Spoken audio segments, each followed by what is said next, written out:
আজকের রেসিপি পেঁপে ভাজা। তার জন্য প্রথমেই আমরা একটা গোটা পেঁপেকে এইভাবে কেটে নিয়েছি। আর তারপর একটা কড়াই বসিয়ে কড়াই গরম করে তাতে দিয়ে দেব সর্ষের তেল।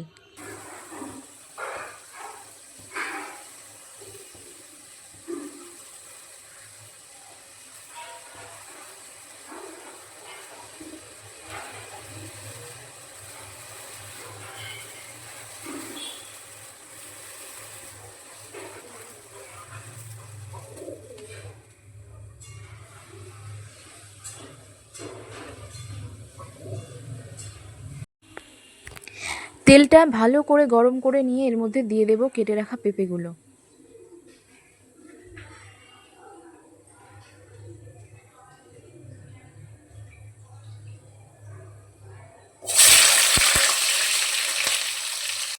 সমস্ত পেঁপেগুলো দেওয়া হয়ে গেলে দিয়ে দেব স্বাদ মতো লবণ আর 1 চা চামচ হলুদ।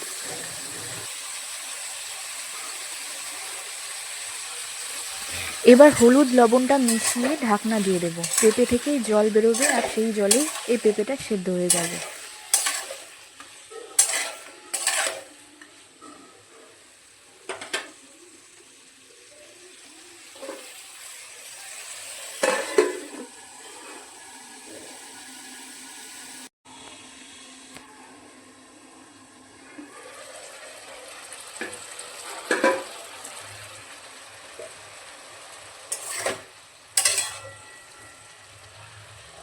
পেঁপে থেকে কত জল বেরিয়েছে, এই জলটা শোকাতে শোকাতেই পেঁপে সেদ্ধ হয়ে যাবে এবং অর্ধেক ভাজাও হয়ে যাবে।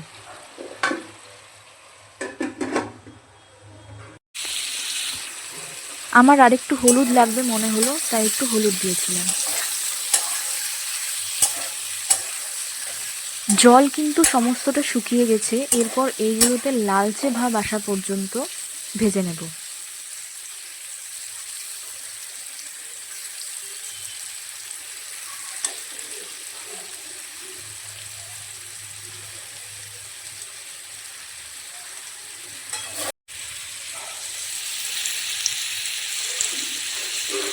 পেঁপেগুলোতে লালচে ভাব চলে এসছে, একটু দেখে নেব সিদ্ধ হয়েছে কিনা।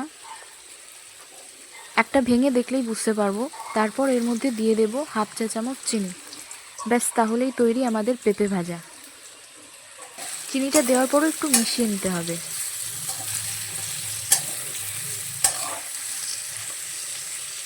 ভিডিওটি ভালো লাগলে ভিডিওতে একটি লাইক করে দেবেন এবং চ্যানেলটিকে সাবস্ক্রাইব করে পাশে থাকবেন আর কমেন্ট করে জানাবেন কেমন লাগলো আপনাদের এই ভিডিওটা।